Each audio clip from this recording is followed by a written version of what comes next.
Good evening, everyone. Thank you for joining us. The purpose of the evening is to provide you with information on the Specialist High Skills Major Program. You all have a copy of the slide deck to follow along. On slide 2 of the slide deck, I've included an agenda so you can see how the evening is going to run. From 6 to 6:20, we will be providing a general overview of the program. At 6:20 to 6:40, we will take questions and answer all of those questions that you may have. And if you do have questions, you can put them in the chat box and we'll get to them. We'll try to get to as many as we can. At 6:40, we will be breaking into breakout rooms where you will hear from specific liaisons, Shsms, about specific programs, the Shsm programs that we have. You'll hear a little bit more in detail about the experiences that go along with being in the Shsm program. So with us tonight, we have Lou Panessa, who is the Principal of Student Success, Kevin DeFreitas, a Pathways Consultant, Colin Wilkie, OEAP and Dual Credit Consultant, and myself, also another Pathways Consultant. With that, I would like to call on Mr. Wilkie, who will lead us in prayer. Thank you, Mr. Nardi. Let us pray. Blessing in the name of the Father, the Son, the Holy Spirit. Father, I know it is you and only you who possesses the power to direct my steps. I pray that my plans will align with your plans for my life. I know and trust that the plans you have for me are good. I pray that you will direct each and every one of my steps, allowing me to be influenced by the Spirit and your grace. May all my steps glorify you, and may I never doubt the plans you have for me. In Jesus' name, amen. In the name of the Father, the Son, and the Holy Spirit. Ycdsb Land Acknowledgement. We are gathered on the ancestral lands and waters of all Indigenous peoples who have left their footprints on Mother Earth before us. We respectfully acknowledge those who have walked on it, those who walk on it now, and future generations who have yet to walk upon it. We pray to the Creator for strength and wisdom that all may continue to serve as stewards of the earth.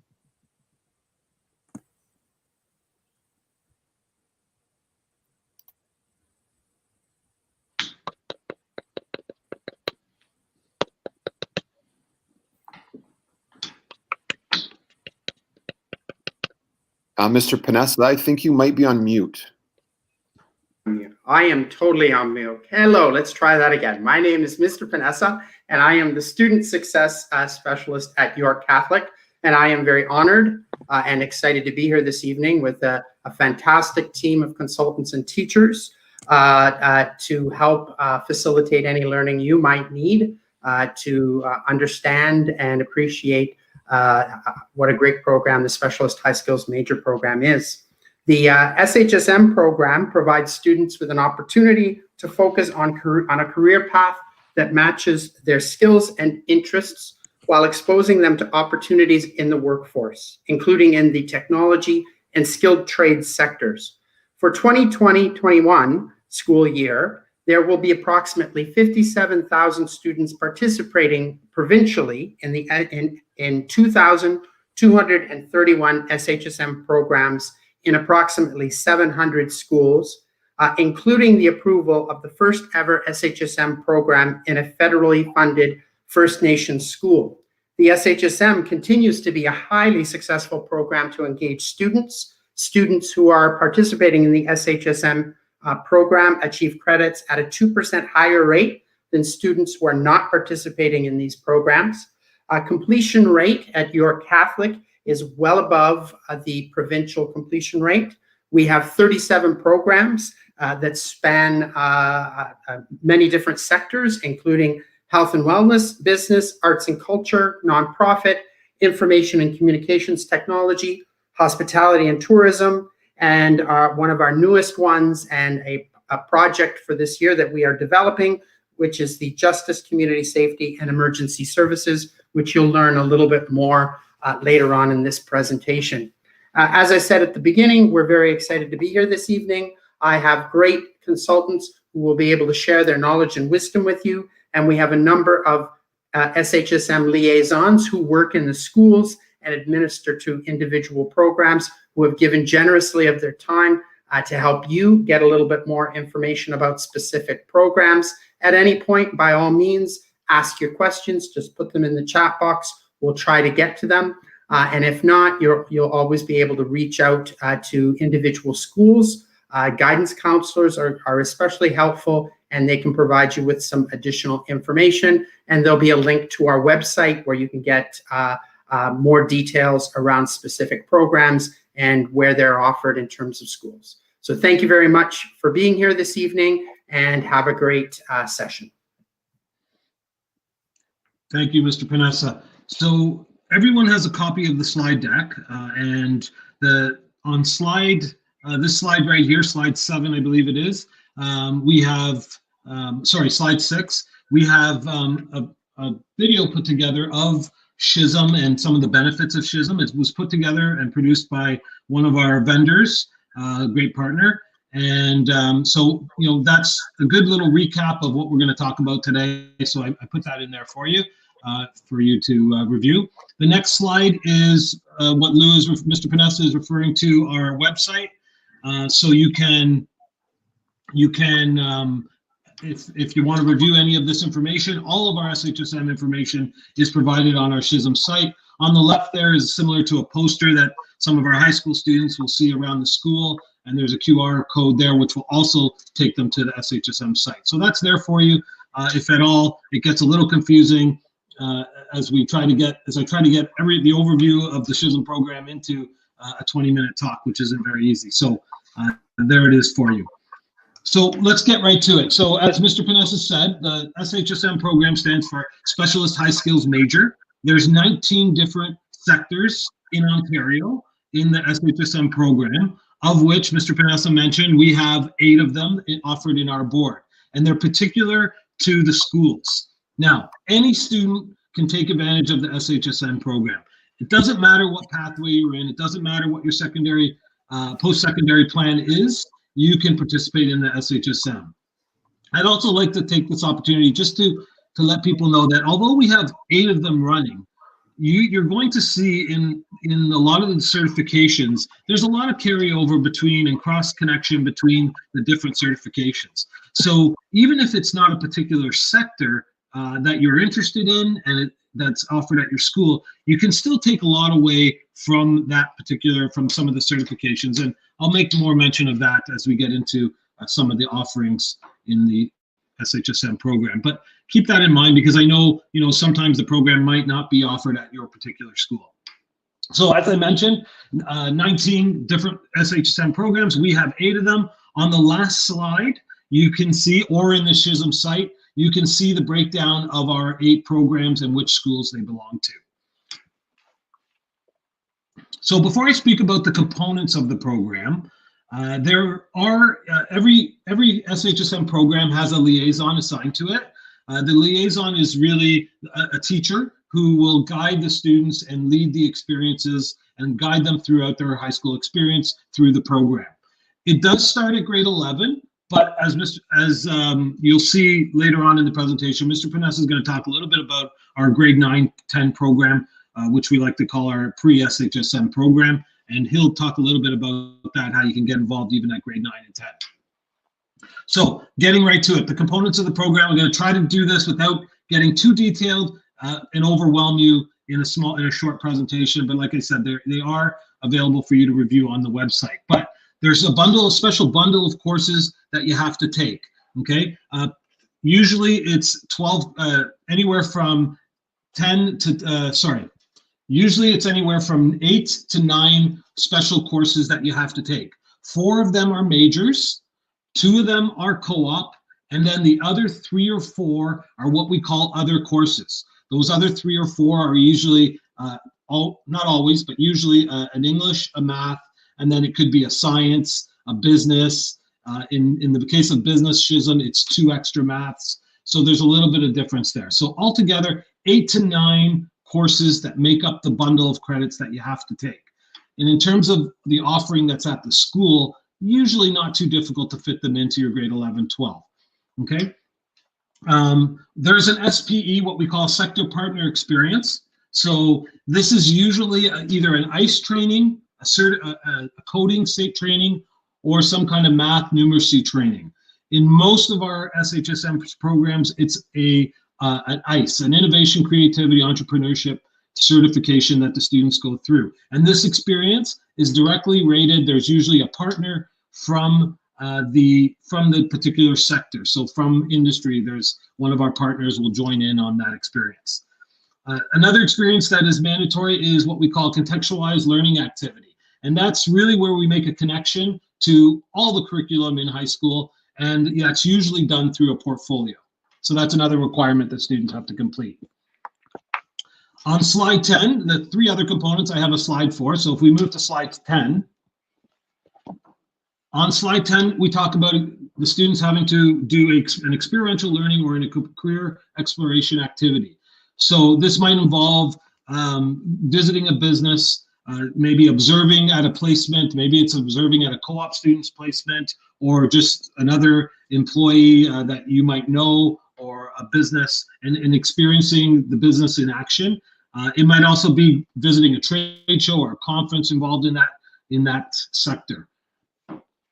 Next slide is the Reach Ahead experience. And this is when we try to give students an experience of something that they're going to be doing post-secondary in relation to their sector. So it might be visiting a college or a university or a training center, or in some cases it might be, you know, visiting one-on-one with an actual in the workplace, and what's going to involve, give the information to the students, what's involved with getting into that business. And on slide 12, the last part is, this is the exciting part. The last three slides are really the exciting parts of the program, where students really get to, get in there with the school, with the program, with the business. And so this is really the most exciting part of the program, is the certification part of the program. So students are required to complete, in most cases, 7 certifications. 3 of them are compulsory. What you have up on the slide right now is our JCE, Justice, Community Safety, Emergency Services, Shsm. I just put that up there as an example, but every sector has one of these charts laid out for them. And it always consists of at least 3 compulsories. In the case of JCE, there's 4. Some of them do have 4. 3 of them are always the same. The CPR, the Standard First Aid, and the WHMIS is WHMIS. The WHMIS is always the same in all sectors. And then there's sometimes a 4th compulsory in some of them. And then we move into at least 3 electives that students have to do. In a lot of cases, in some cases, teachers, liaisons at our schools are putting on more than 3 of these sessions, and students are welcome to participate in them. So when I was mentioning before that there's a lot of cross connection between sectors, you can see in the slide that there really is, and there's a lot of skills that students can participate and experience in that are important in all sectors, in all types of careers that they may pursue, whether it's a customer service certificate, portfolio development, ethical considerations, or a leadership type certification that they're going to be completing. Those are all great experiences that are, like I said, that are involved in all careers, right? Very important soft skills that you need to know. Now, I just want to mention quickly that we try to keep it, obviously, all of our certifications as hands-on as possible in a non-COVID world. And there's some really, really neat ones that students get to participate in. In the case of manufacturing, it might be some type of robotics, welding. In the types of JCE, as you see here, it might be search and rescue, it might be a radio operator or a self-defense course or something like that. So we really try to keep them engaged, hands-on, and they really are industry-specific certifications that are approved certifications in those industries. So the next slide just has some pictures of some of those events: manufacturing, arts and culture, ICT. Next slide. At the end, once you've met all those requirements over the 2 years, so grade 11 and 12, you come away with a red, I want to say red seal, it's not a red seal, it's a Shsm seal, I should say. and not to confuse it with the red seal in the trades. So it's a Shsm seal on your diploma. So when you meet your OSSD requirements and you've met the SHSM requirements that I just outlined, with the help of your liaison, you then get a SHSM seal on your diploma. In addition, you also get a SHSM record card upon graduation.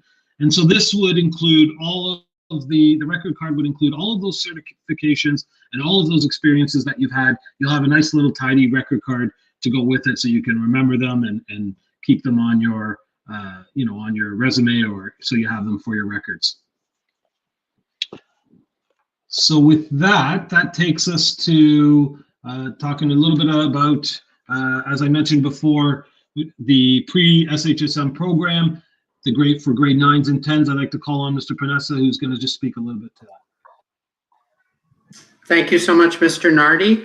First of all, I'd like to acknowledge that at this point, you're probably thinking, wow, that's a lot that's going on. Am I going to have time to do that? I'm involved in extracurriculars or a variety of different things. To be honest with you, most of our students are already doing it. The only piece that is different from a regular school and academic program, the only two pieces is co-op, which can often be taken during the summer, and we do offer co-op during the summer specifically for SHSM students, so there's never a problem around taking that. And the other piece is the certifications, which you're not going to get with regular high school planning. The certifications are provided to you free of charge, and that's a great value add in terms of coming out of high school with many certifications recognized by professionals and employers in the industries. Okay, so I just want to make sure that you're aware that this is very, very doable. Most people are taking a cluster of courses that align very, very nicely with a particular sector, and many of our liaisons actually review students' schedules to say, hey, you know what, you're almost already there. If you did X and Y and Z, you'd end up with your SHSM, and we're able to get you certifications as well. Okay, so I just want you to be aware of that piece. Now, in order to help facilitate students who may be discerning, do I really want to go into a particular sector? Am I interested in this? What we are really promoting in the schools is what we're referring to as a pre-SHSM program, where we'd be taking students into the program and exposing them to certain experiential learning, field trips. They might be part of workshops, primarily design thinking workshops, or any other workshops that might be related to the sector. They may complete certifications as well. These are things that we are looking at building for grade 9 and 10 students as they're discerning whether they actually want to go into the program in grade 11. Okay, it's not necessarily offered and available at every school yet, but we are definitely encouraging that kind of experience for our students in what we're calling the pre-SHSM.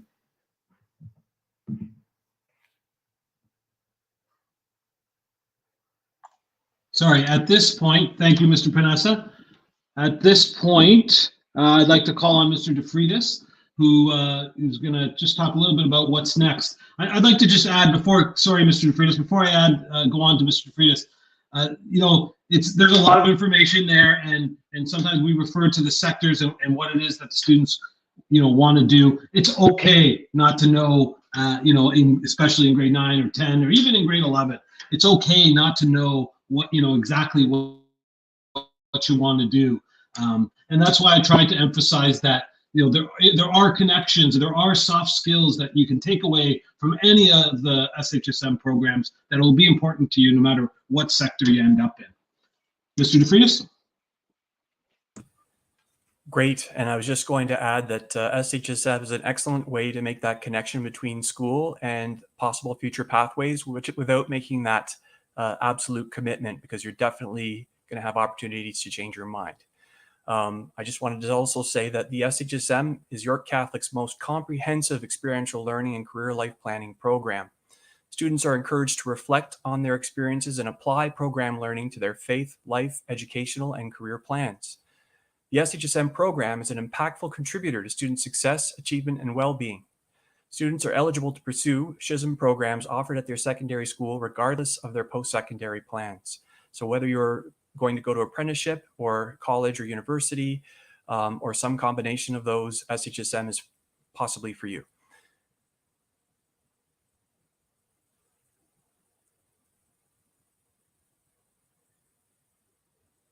I was just going to also make a comment about the Centralized Justice, Community Safety and Emergency Services program that is open to students in every school. If you are interested in the JCE program, there is a Google form attached to this slide in the deck that you all have. So please do make sure that you put your name in there.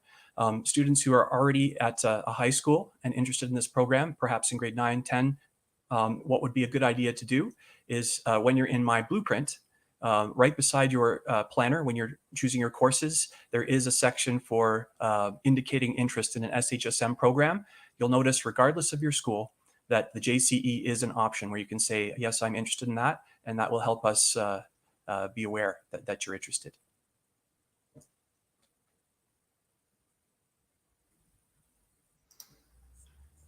Could we go back to that last slide, please? Thank you so much. And for all other SHSMs, what we would encourage you to do is if you're in grade 9, 10, grade 9 and 10, or even 11, if you go into My Blueprint, you can indicate an interest in a particular SHSM program. You can also speak to your guidance counselor. And if you know who the SHSM liaison is at your school for the sector that your school is offering, by all means, reach out to them and they will be able to help you with more information. Thank you. Perfect. Thank you, Mr. DeFreitas. Thank you, Mr. Panessa. At this point in the evening, I'd like to turn it to, oh, sorry, we have to do some question and answer first before we go out to our breakout rooms. So at this point, Mr. DeFreitas, do you have access to the chat box, to the questions? Yes, so there were a few questions about if they don't see the program offered at their school, can they still take it? So no, unfortunately, you can only take one SHSM that's offered at your school for a whole host of reasons, but primarily the student management system cannot handle. If you're at a different school, it won't handle it. So and SHSM programs are also specific to schools. So it's a team approach to building the program, building the partnerships, working with community members to build those programs, and the way that programs are awarded to the schools or approved is through the Ministry of Education. It's a very exhaustive approval process and application process. So we're working very hard to try to make as many of the programs available in all schools, but and I think by and large we do have a good cross section of programs. So we continue to work on it, but unfortunately we're not able to cross-pollinate the way that you might be asking. Okay, thank you. We had a question about summer co-op. Can students take co-op in the summer if they don't have room in their timetable in grade 11? So yes, of course, you can take, that is often a problem with students that are in the university pathway. Finding room for the co-op is sometimes a challenge. And so many of our SHSM students do end up taking co-op in the summer. Is this applicable for grade 8 kids transitioning into grade 9? So as Mr. Panessa mentioned, in grade 9 and 10, although officially SHSM starts in grade 11, in grade 9 and 10, you can take part in some of those pre-SHSM programs. The same certifications and experiences that are being offered to the grade 11s and 12s, we will open up some of those to the grade 9s and 10s for you to get a piece of the experience. Is this program specific to students in the general stream or also for other streams? The SHSM program is accessible by students pursuing, all pathways. So you don't have to be in any particular pathway to be to participate in SHSM. In fact, that's one of the aspects of this program I love the most. There is a pathway for every student, a sector, an employment opportunity, an experiential learning opportunity that all students can participate in. Can IB students apply for this program? IB students, they can, and actually I used to be a principal at one of the IB schools in our board, and we did actually promote it, and we did have a number of students who were in IB and SHSM as well. I won't lie to you, IB is a very rigorous program, but it is possible to participate in IB and be in an SHSM program. Should I apply for this if I've already applied for STEM and laptop? Once again, yeah, it is possible to pursue a particular SHSM given the different programs that we offer in the school. My suggestion to you would be is if you are in grade 9 and 10 and you're trying to decide whether you're interested in a particular SHSM, is for you to go to your guidance counselor and to just look at your pathways, start planning your courses, look at, okay, what do I have? What do I need? Can I fit in some of these prerequisites? And from there, you can decide whether this is something that's going to work for you or not. And so the same goes for someone who asked about the HPA program. So correct. Similar. And so we have a question: how will co-op work with COVID? So right now with COVID, it's been a challenge. It's more particular in certain sectors. You know, in arts and culture, it's been devastating with all of the theaters closed. So we are doing our best to find placements. Some of our placements have moved to a virtual platform, so we have a lot of virtual partners and who are taking on co-op students. And then the last kind of stop to it is there is a workaround this year where 2 other major courses can be replace the co-op, and that's just a short-term fix due to the COVID situation. Somebody's asking if everything happens after school. Sorry, Mr. President. Yeah, no, the programs usually take place during the school day. Because we're in a quad semester now and everything is, a little, the time, we don't want to interfere too much with, especially with the in-person class time. And we're also trying to keep the bubbles protected. So we're trying not to interfere too much with class. I think at this point they're happening in the afternoon, but, by the time COVID's all over and, then most of them do run during the school day.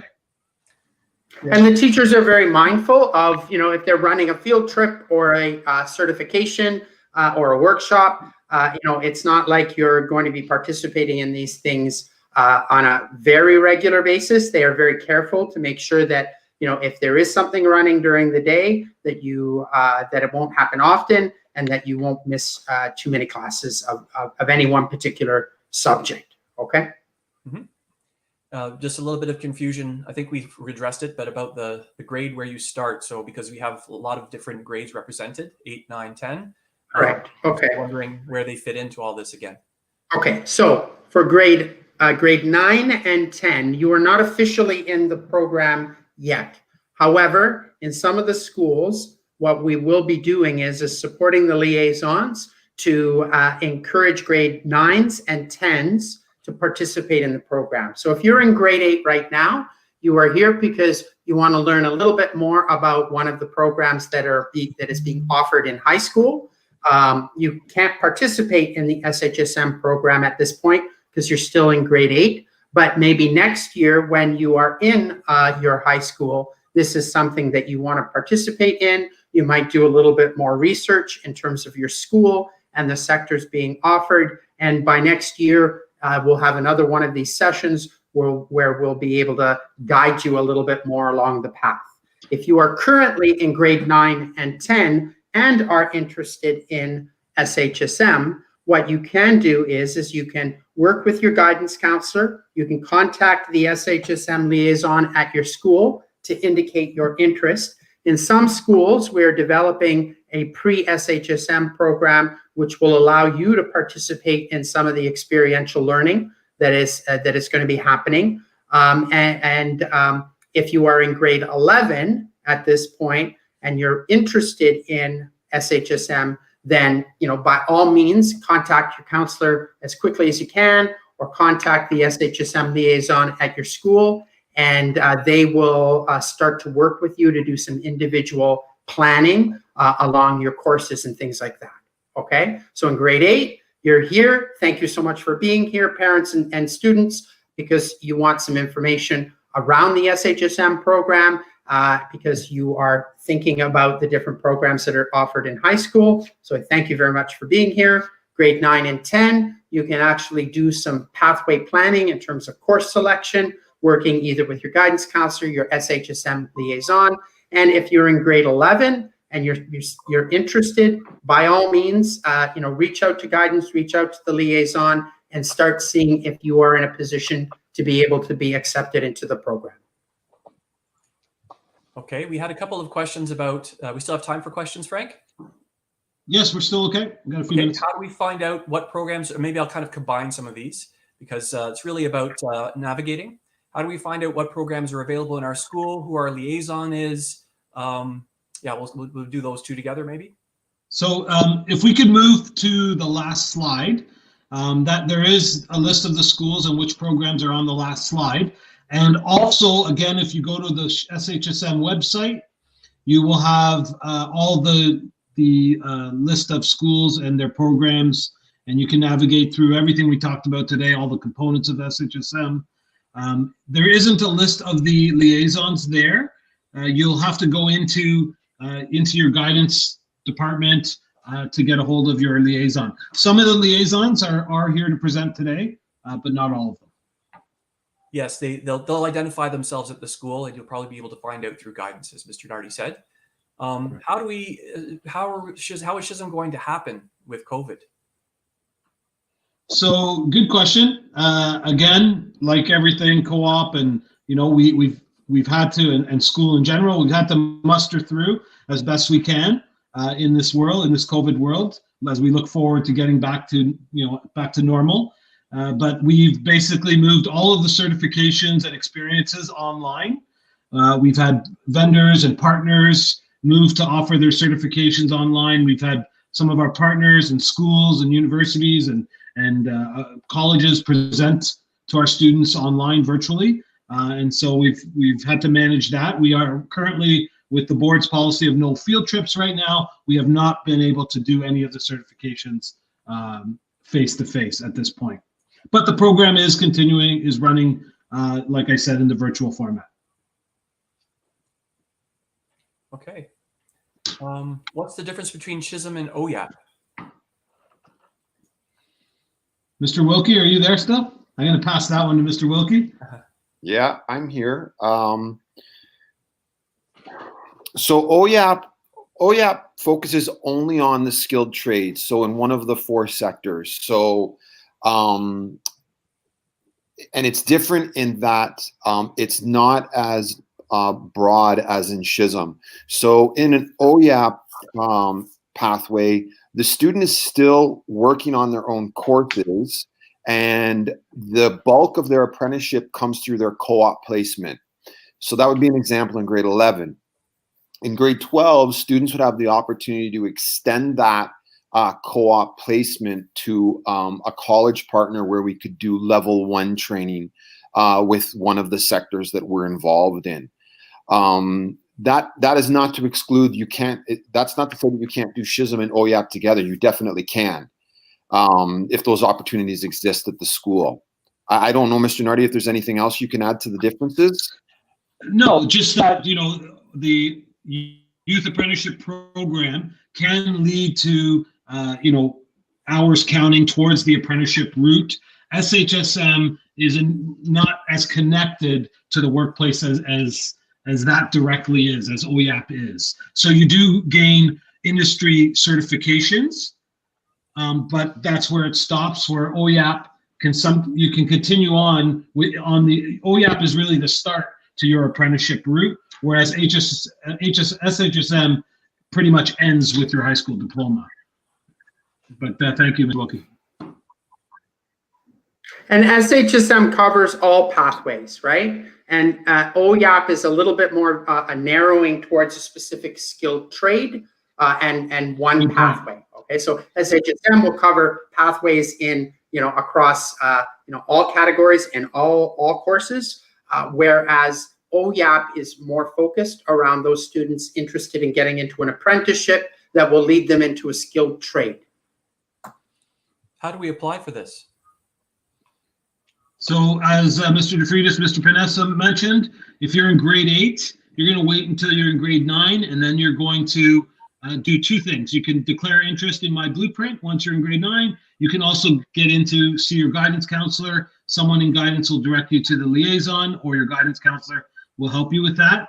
If you're in grade 9 or 10 right now, or grade 11 right now, you need to get into guidance right away and see the liaison or your guidance counselor right away. And remember, the only difference is the Justice, Community Safety, Emergency Services, SHSM, still go into guidance, but then there's a Google form that you'll complete, and you'll be contacted by the JCE liaison directly through that Google form.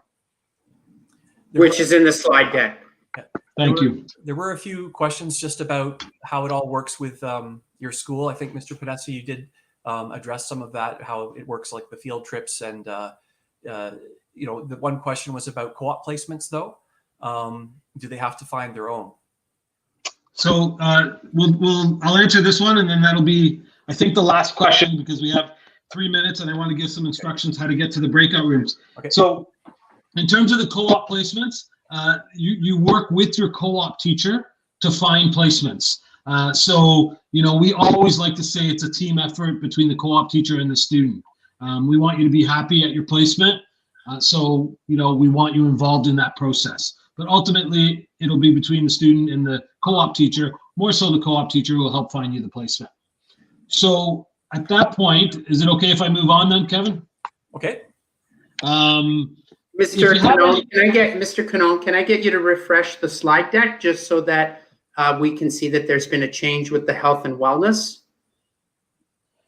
If you have any more questions, you could reach out to any of the four of us. Our emails are on that first slide, or you can go see guidance, or like I mentioned, you can go to the SHSM website. There's, the whole breakdown of the program is there for you. You can probably answer your questions there. Now, in terms of the liaisons that were mentioned, I just want to thank Mr. Gencarelli, Mr. Darmine, Mr. Chow, Ms. Brizzi, Ms. Legato, for helping to host these rooms. So they're really the frontline workers, the frontline teachers, really taking the students out on these experiences. So I thought I'd invite them to actually share with you guys some of the experiences that they currently take their students on. So the way this is going to work, there's breakout rooms there. We've made a slight change to the plan where health and wellness is going to stay right where you are. And the rest of you, if you're interested in one of those particular SHSMs, I have given you the school breakdown there. You can go into one of those Google Meet links. Once you're there, you're going to have to wait for someone. If you're not using your G Suite account, you're going to have to wait for one of the moderators to accept you into the meeting. So just be patient, because I know we're moderating a couple meetings, and I'm accepting people into the ICT breakout room as we speak. So just bear with us. We have a couple minutes here, and you can go right to your Google Meet link. And moderators, please remember to accept them into the room if seems to be a lot of students coming in from non-G Suite accounts. Did I miss anything? Is that everything, guys? No, just again, a reminder for those who are interested in health and wellness to remain here. I've put a slide up actually in the room indicating that you need to come back here with a bit.ly that will bring you back to this presentation room, okay? So once again, thank you everyone for coming this evening. We really appreciate your time and interest. I would like to thank Mr. DeFreitas, Mr. Wilkie, for sharing your expertise and your knowledge, and thank you to Mr. Nardi, who has done a fantastic job of pulling this all together. And you can't see him, but I'd like to thank Mr. Canone, who's doing a fantastic job of producing this presentation for us this evening. So thank you very much. Have a great evening, and enjoy the breakout rooms. Thanks, everyone. Good night.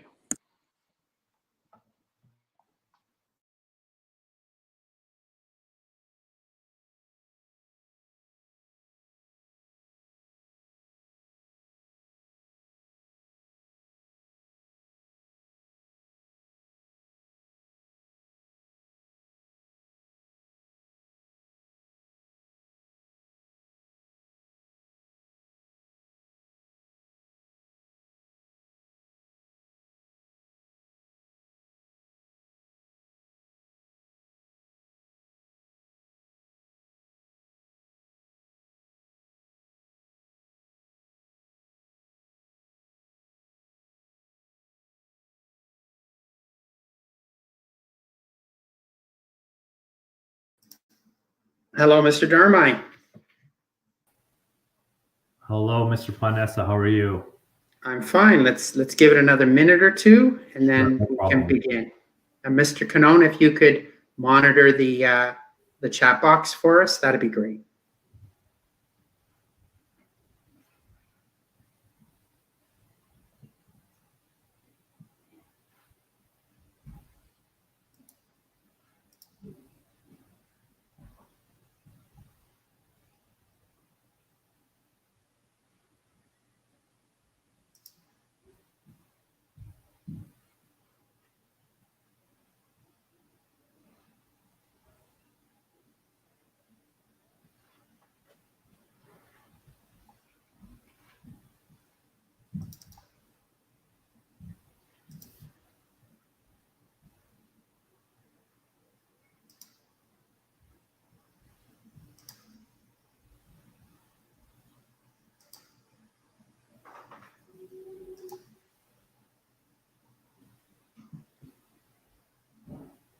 Okay, so Mr. Darmai, if you are ready to go, I think we should be good. We're good? You guys, can you hear me? All good? Everything's good. All right, perfect. Well, welcome parents and students, whether you're grade 8, grade 9, grade 10 here today.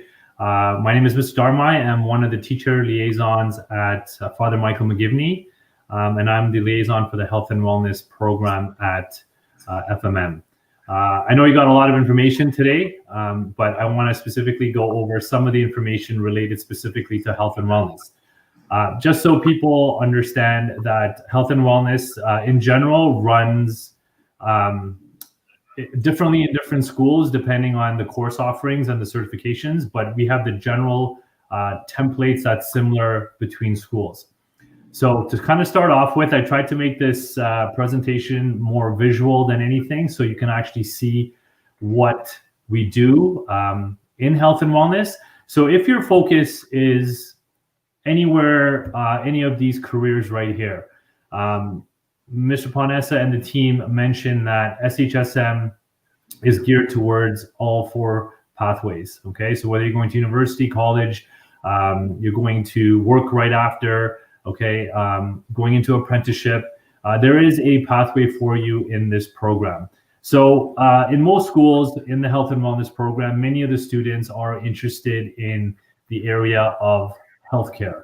Primarily, they're going into medicine, chiropractic care, therapy, nursing, pharmacy.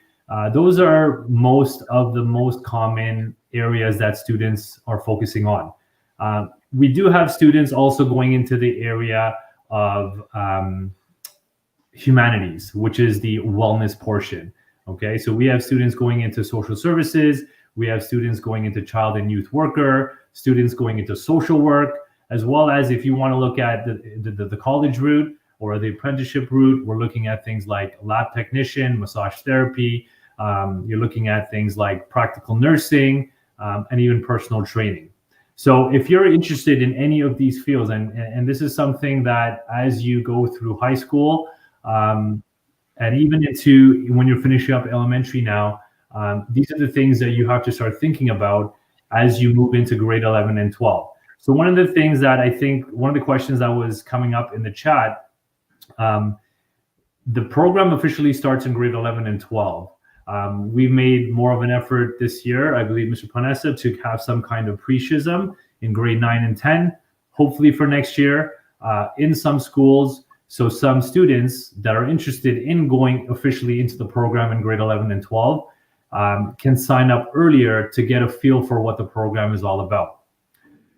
So with that said, the next slide, Mr. Canone, if you can move on. There are various aspects of SHSM that you need to complete starting in grade 11. So the first thing is the certifications that are a requirement of the program. So over the course of 2 years, you need to complete 7 certifications. These certifications are industry recognized, meaning that when you get out of high school, when you go into post-secondary, even if you want to go get a part-time job during high school, these are certifications that you can put on your resume in order to sort of sell yourself and make yourself stand out than any other person that's applying for that job.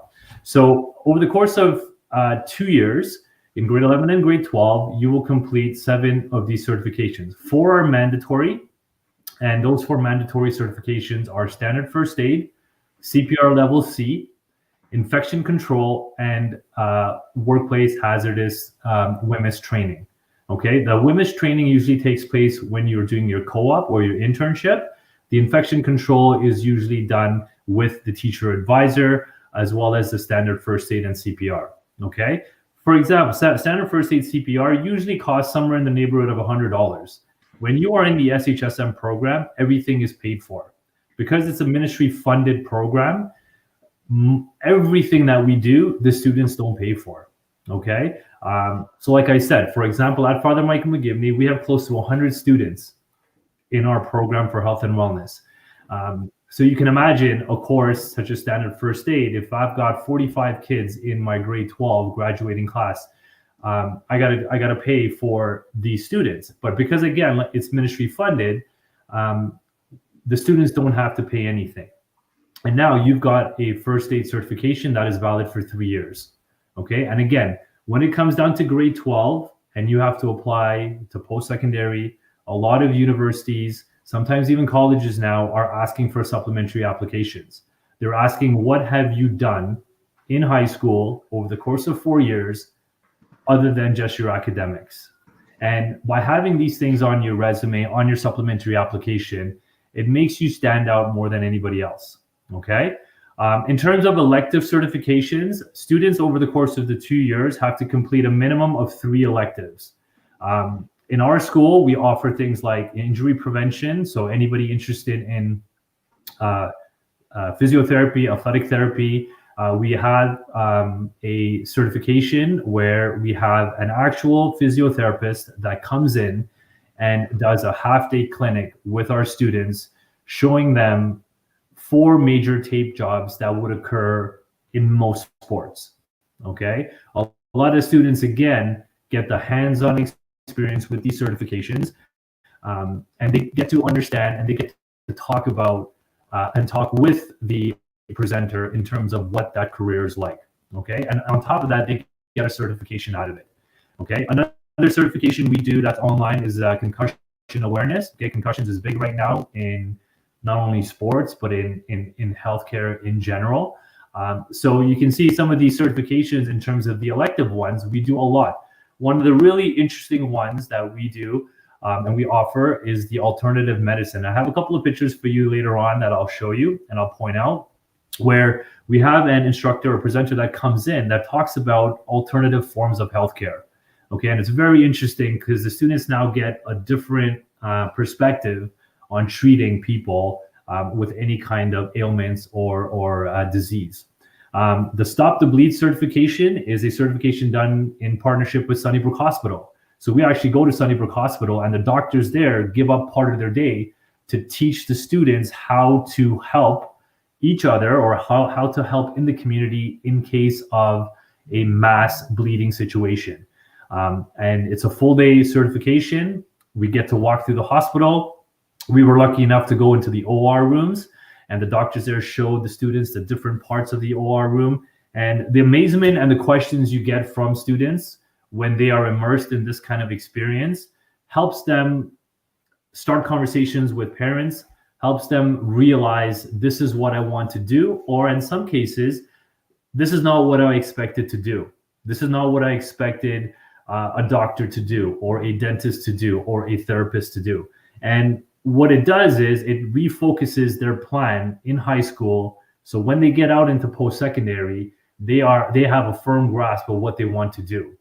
These are some of the certifications we offer at Father Mike McGivney. Obviously, at different schools, there are different types of certifications. Students can do more than the 7 if they wish, but the minimum requirement are the 7 certifications over the course of 2 years. Okay. Mr. Canon, the next slide, please. Here are examples of some certifications that we have done at the school. So the picture here on the right side, that is a doctor at Sunnybrook Hospital going through bleeding in the arm with some of my students. And if you notice there, the student there is practicing putting dressing into that wound.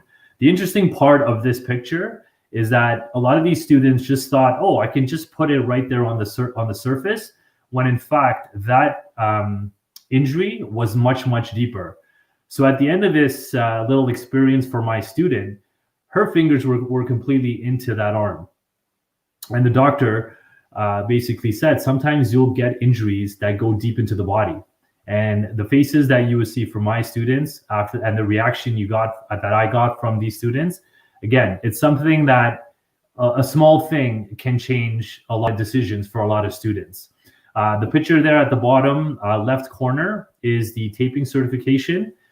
You can see there the students are provided with all the material because, like I said, everything is funded. And they go through major tape jobs any sports team or any individual would face in a course of, let's say, a season or a practice. What she's doing there is taping a thumb injury, a sprained thumb. And finally, the picture at the top left there are my students going through the alternative medicine certification. This table, the instructor talked about the effectiveness of acupuncture. So the students have that little doll there. They actually were provided with the acupuncture needles, and they had the opportunity to use the needles and poke and prod, not only learning about meridians in the body, but also learning how acupuncture helps when treating different types of injuries or ailments. So these are 3 examples of certifications. We also have each student over the course of 2 years have to complete 1 reach ahead requirement. A reach ahead opportunities are opportunities that we provide that are tied to post-secondary. In the case of our school at McGivney, I usually try to provide an opportunity at a out-of-town campus, whether it's university or college. So you can see the picture there at the top right. We went to the University of Guelph. And what I try to do is, because we are traveling so far, we do a campus tour. So students get an understanding of what a post-secondary campus looks like. But we also do an experiential learning component as well. Because to me, if we're going out for a day, I just don't want them walking around campus looking at things. I want them to be immersed in the actual campus doing something that's experiential. So if you look on the left side there, on the first picture, after we did the campus tour, which again, you can see some of the faces by some of these students who, sometimes haven't gone outside of York region. And now they're traveling to Guelph, or sometimes we've gone to Georgian, which are sort of out of town, where they may not have had an opportunity to visit these campuses. But on the left side there, the second half of the day, they were involved in a DNA experiential learning opportunity, where they looked at DNA, and you can see we had the lab instructor in the back there. They had the opportunity to learn about DNA and genetics and DNA mapping, which was very, very interesting. And a lot of students had such a good time with this in terms of the experience itself. And some of them even start now questioning whether or not do they want to go into medicine. But now, in terms of medicine, what do they want to specialize in? So a lot of them did talk about the fact that they want to get into genetics just after a simple experience like this. Okay. And again, that's the point of the program, is to provide opportunities for students to make informed decisions about post-secondary before they get there. And then the bottom right corner, this looks like a hospital, but this is actually Seneca College at the King campus. This was a nursing simulation lab where we went in there, and that's an actual nurse that also is an instructor at Seneca. And we went through this simulation lab with the students, and the students had the opportunity to work with these real life-like mannequins and help and learn about various aspects of the nursing profession. Okay. So again, this is a reach ahead opportunity. Students have to complete 1 of them minimum over the course of 2 years. Many of the students will go to at least 2 or 3 of them over the course of 2 years. Students also have to complete an experiential learning requirement. Again, just 1, a minimum of 1. Experiential learning is basically learning by doing, learning by experiencing. Okay. A lot of times students or people in general will learn when they actually experience doing something. So again, we provide opportunities for students to learn about various aspects of health and wellness. The picture on the left side there is a Toronto paramedic. He's actually a former, he's actually an alumni from Father Michael McGivney, now working with the paramedics in Toronto. He comes in and he spends a day with us talking about his career, which is the first part of the day. And the second part of the day is an experiential learning opportunity where students now get to work with him. He brings in all his equipment. He brings a gurney in. He attaches all the equipment to the kids. He brings his chemicals in. He brings his drugs in. And students get to immerse themselves in this experience of what it's like to be on a scene as a paramedic. So that picture there shows a scene that he would normally arrive to, somebody that has a neck injury. And now the students had the opportunity to not only work with him in terms of diagnosing the injury, but the rest of this, which I didn't put the pictures, but the rest of this was the students had to actually take our student there on the floor and put them and strap them onto the gurney. The cool part about Kyle here, he actually brings in the paramedic truck, the ambulance truck, and the students get an opportunity to actually go in there and see what the inside of a paramedic truck actually looks like. So again, it's experiencing by doing. Picture on the right side there, that's another alumni that comes in and does a physiotherapy workshop. What he's doing there is he's showing the students how to use kinesio tape, which is a specific type of tape for injuries, to isolate a shoulder injury, right? So again, these are just two examples of experiences that we provide to students. So again, they can start questioning what they want to do and start focusing in terms of the courses and where they're headed. The big part of our program, which is the one that a lot of students really and truly enjoy, is the co-op placement. So this is what we like to call field placement or an internship, where students over the course of the 2 years have to complete a 2-credit co-op. A lot of students and parents have questions of how this fits into your schedule, seeing that if you're going into sciences or healthcare, you know, and I'll go through that with you in the next couple of slides. It's not that hard to plan. It's actually very easy for a lot of these students to get this experience, work experience. You get 2 credits out of it. Most of the students in health and wellness obviously are interested in getting a placement at a hospital. So you can see there on the top right corner, that's one of our students at Markham Stouffville Hospital. She was working in the cardiology unit, okay? It's 2 credits. Most schools set it up where the student comes to school for period 1 and 2. Assume this is a non-COVID year. Students come to school period 1 and 2, and then they go to their placement for period 3 and 4. That co-op placement is organized by our co-op teachers that are amazing.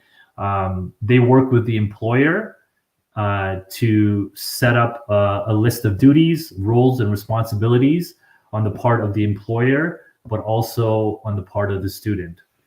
And students do have to interview for these positions. It's not a guarantee, especially at hospitals. Top left there is one of our students at Rexall.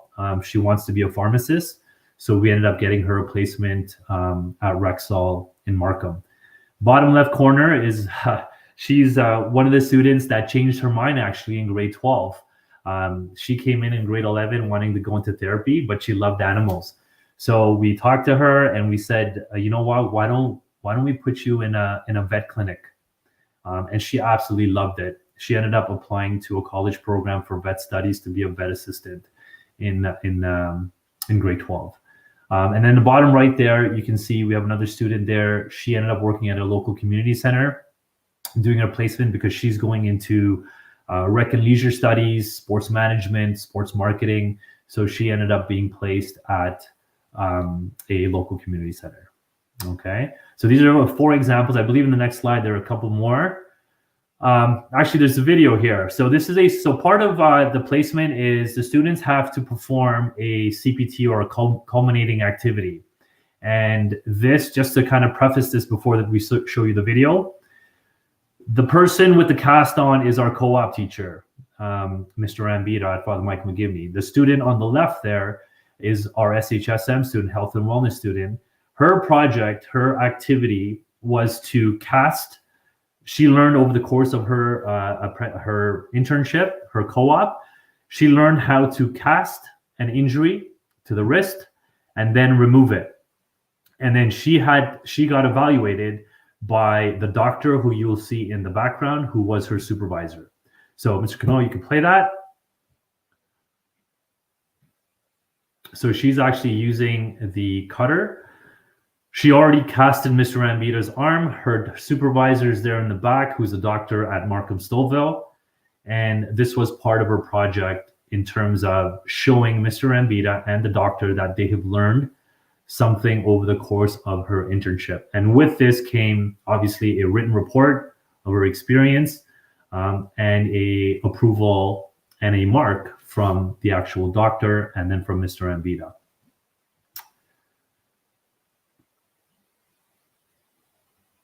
This next video is another student who was at a vet clinic.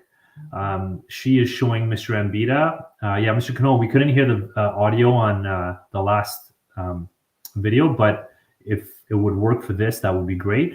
If not, no worries. This is a student who is showing Mr. Ambita how to set up a cat for a blood test, urine test, or setting up an IV. Okay, go ahead and play that. So she's actually talking to Mr. Ambita, who is recording this, getting the cat into the position that she needs to be in. And this is, again, something that they decide with their co-op teacher over the course of the semester. That's her supervisor there helping her out. But as she's going through this video, unfortunately, we can't hear the audio. She's actually explaining to Mr. Ambita and to her supervisor what the necessary steps are in order to remove blood or set up an IV for this cat. Here she talks about making sure that everything is secure with the cat. You know, maybe she should be isolating the head and the paws. And then now she's talking about the cat. The cute part about this video is that the cat is purring the whole time. So she keeps reassuring the cat that everything's going to be okay. And she's outlining where the IVs would be. At one point, as you saw there, she got a little nick from the cat. But again, that's all part of the experience at the placement. So a lot of students and a lot of people on the chat were talking about what courses you need in health and wellness. So this is a chart from our school, okay? And again, most charts are very similar. It depends on the course offerings at each school. It may be different. So over the course of 2 years, you need to complete, a student in SHSM starting in grade 11 would have to complete 4 credits from this category. It's called the major credits, 1 English from this category, 1 math, and 1 course from this category. So in total, a student over the course of 2 years, if they are part of SHSM, will be completing 4, 5, 6, 7, 8, 9. Sorry, 4, 5, 6, 7, 8, 9 credits. Okay. 9 credits over the course of 2 years. Now, students don't have to take anything extra. And what I mean by that is students that are interested in going into, say, sciences, okay? You'd be taking the biologies and the chemistries, okay? You'd be taking the phys eds potentially. You'd be taking kinesiology, okay? You'd be taking that anyways to go into post-secondary. Because in order to get into any kind of science program, you need your English, which you would be doing anyways, right here. You need to graduate with a math in grade 11, which would be here anyways. And like I said, most universities, if university is your pathway, will require biology, will require chemistry. And then you're looking at things like religion, phys ed, okay? Some people will choose to take physics as well, okay? But again, the courses that are listed here specifically for health and wellness are courses that students will be taking anyways. Okay. And what we tell students is if you are taking these courses anyways in order to get to post-secondary, then SHSM should be part of your planning, because not only are you doing these courses, but now you're going to get certifications that are paid for. You're going to get experiences and opportunities. You're going to get a co-op placement. And I say to a lot of students, it would be awesome to get a reference letter from a doctor or from your supervisor at a place of your employment, and now use that in your supplementary application. Use that even for a part-time job. If you're planning to get a job in grade 11 or even grade 10 or grade 12, how would all of these experiences look on your resume when you start including them as part of your resume? Okay. In terms of planning, again, for health and wellness, it's not very hard to plan. You sit down with your guidance counselor, you sit down with your SHSM liaison. I am fortunate enough to be in guidance as well. So for me, this is very easy, but I was in phys ed as well. So I took on that opportunity to learn about this. But the opportunities that we feel we provide the students in this sector helps them decide and helps them direct their course planning for grade 11 into grade 12 and then into post-secondary. Okay. So if you have any questions, that's it for me. If there are any questions with regards to how health and wellness works, Mr. Ponessa, I don't know if you're moderating that or.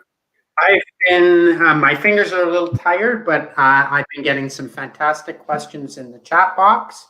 Would it be better to wait until grade 11 or summer of grade, you mean to wait until grade 11 or summer of grade 11? I'm assuming after grade 11 is both an option.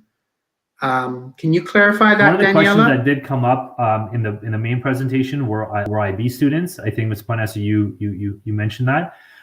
So Mr. Ponessa was at our school for a while until he left us, and but I'm sorry. As you can tell, he's still very sad about it. We actually have IB students in our program as well. They see it as a benefit as well. The only thing with IB students is they can only do their co-op in the summer between grade 11 into grade 12. There's no other opportunity for them to do their co-op. So if, for example, they're an IB and they're doing their physics, that physics needs to be done in grade 10 or in the grade 10 summer going into grade 11, because their only opportunity to complete their co-op would be grade 11 summer going into grade 12.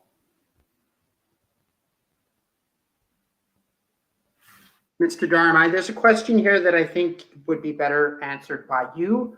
I have HRT3M right now in grade 10. Do I have to choose something else from its group in grade 11, or is it counted as one? It's already counted as one because that's a ministry code, HRT3M. So you've already satisfied one course in that group of courses. You don't have to take it again in grade 11. And that's what happens a lot of times too. You'll have students in particularly IB that are doing grade 11 courses in grade 10. You'll have students in just say regular programming. Like I have a grade 11 student that wants to do biology in quad 2 and wants to do grade 11 biology in quad 2 and do the grade 12 biology in quad 4, right? So you can do that as well. Okay, I'm just looking through here. I think most of the questions have been covered. Can I rewatch this at any time? What I've said is there will be a follow-up email after this session, likely tomorrow or in the next day or two, and we'll provide you with the link to the presentation that you're in right now, along with slide decks, and also more information how you can get involved with various aspects of the program.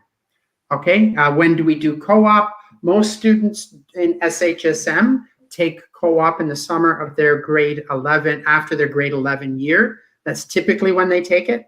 Most students in co-op take co-op in the summer, although we do recommend that, you take some summer courses so that you can do co-op during the year, because there's a wider range of experiences that you'll get during the year than you would during the summer. However, we do accommodate SHSM SHSM students in summer.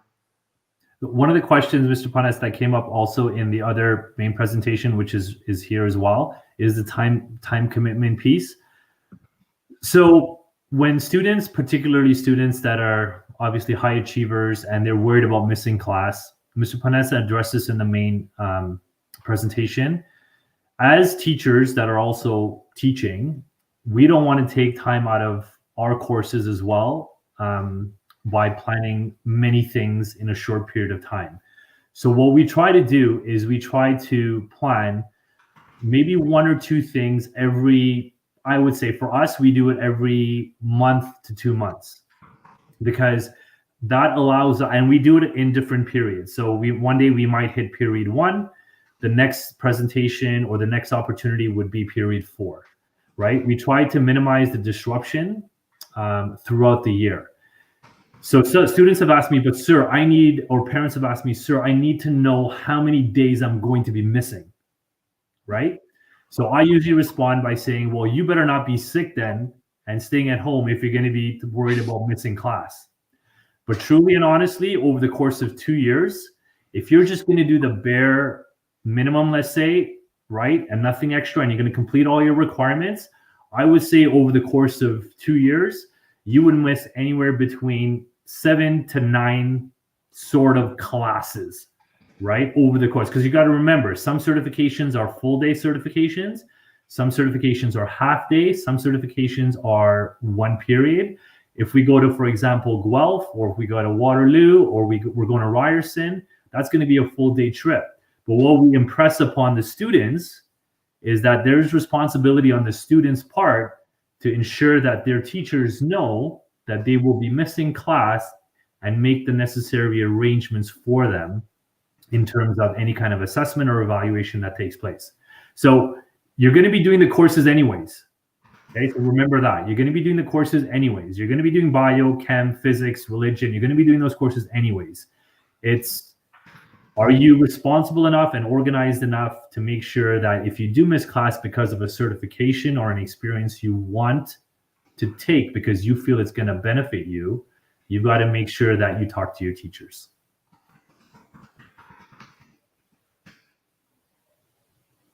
Okay, why is co-op better during the school year? Typically because most businesses, most sectors, they're in business. They're open. They have placements. They're able to take students. In the summer, school's not the only business or organization that kind of slows down and takes a little bit easier. So in the summer, you don't have as many placements often, but we do our best to place students in the sectors that they're interested in, or in sectors where they're going to develop those skills that they can transfer over into just about any career pathway. Okay. And the other thing too, with especially hospital placements are very limited in the summer, but they're more readily available during the school year. You'll have more hospitals that reach out to schools during the school year versus the summertime. And it becomes very competitive, because remember, you have to interview for these positions. It's not a guarantee. So a lot of the co-op teachers will prep you for your interview. Make sure you complete a cover letter, you complete a resume, because a lot of these hospital placements, it's not only, for example, Ms. Panessa, you can correct me if I'm wrong, but you usually have not only your Catholic students, but you also have your public students that are applying to some of these hospital placements. So it's very, very competitive in the summer, but some students don't have an option. They prefer it in the summer. But we always say to students, if you don't get a hospital placement, because ideally that's what most students that want to go into healthcare want, we provide alternative placements, such as a vet clinic, such as a physiotherapy clinic, family doctor, a dental office, because everything is related, right? You can take the same skills from one placement to the other, okay? And if you don't get into a hospital.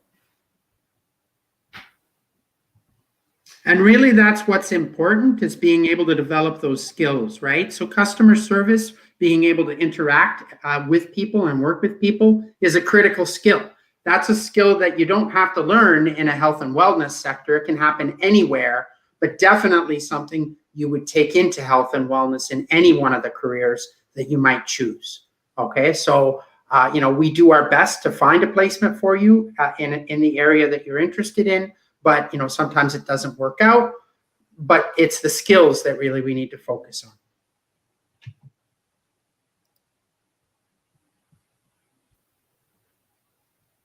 Okay, can you become placed in a private practice, for example, a relatives clinic or a pharmacy? I don't know if Mr. Nardi is here. Typically, we don't encourage, if you're talking about co-op there, typically we don't encourage that, but Mr. Dharmai?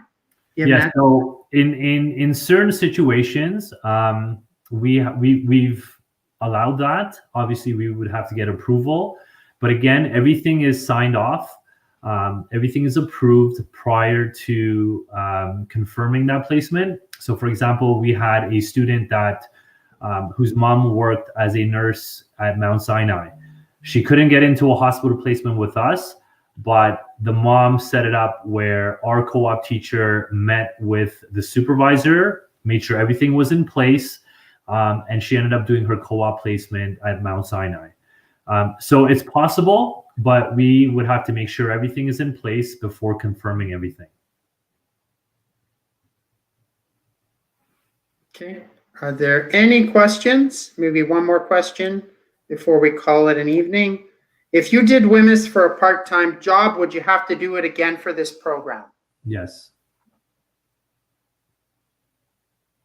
So if you're unable to match into any of the schools provided ones, and you would consider that, I'm sorry, you must be following up to a statement that Mr. Dharmai made. So you're unable to match into any of the schools provided ones, you would consider that? That's the relatives clinic or pharmacy question. Yes, so again, it depends on the school, depends on the co-op teacher, depends on the principal, and then obviously it would have to be approved by all parties prior to the papers. And ideally, you want to go to a place where you're going to learn, and you want to meet people. That's the point of this, right? You want to meet people, you want to network, you want to be able to learn from other people, right? And if you're looking at pharmacy, there are a lot of pharmacy options available in this program at all of the schools. So you don't have to worry about a pharmacy placement. Now, another piece that I do want to point out is that the SHSM program will put you in direct contact with someone like Mr. Dharmai. Mr. Dharmai is a fantastic liaison. He's been doing it for many, many years. He's very effective with his students, and he's very caring. And he works with the students to help them with course selection, figuring out their pathways, answering questions like the ones that you've all been asking this evening. And that I think is another important feature that maybe we didn't emphasize in our presentation. In that, you will have people like Mr. Dharmai, Mr. Nardi, Mr. DeFreitas, all of these people at your disposal to help you discern what pathway you want to walk on, what courses you want to take, what's going to work for you, what might not work for you as you choose, what you want to do moving forward post-secondary. So the Google, don't worry about the Google form. Just as we're wrapping things up, what I'm going to do for everybody is I will send out a follow-up email after this presentation. It will likely happen within the next day or two. I will provide you links to the main presentation and any of the other presentations from the breakout rooms that we have recorded. I will also send you the slide decks, and I will outline for you a step-by-step on how you can get involved in SHSM at all grade levels, okay? And for the grade 8s, there'll be a little bit more follow-up, actually even in your own home school where you're at right now if you're in one of our schools in York Catholic. Okay, thank you all so much. Amazing questions, really, really appreciate it. Thank you again, Mr. Nardi, for doing a great job. And Mr. Darmai, thank you so much for explaining one of the most robust and amazing health and wellness programs we have. Thank you for your time this evening and for your enthusiasm. Thank you, guys. Good luck, everybody. And thank you, Mr. Canone, for being the consummate producer in the background. We truly appreciate all of your efforts as well. Thanks, everyone.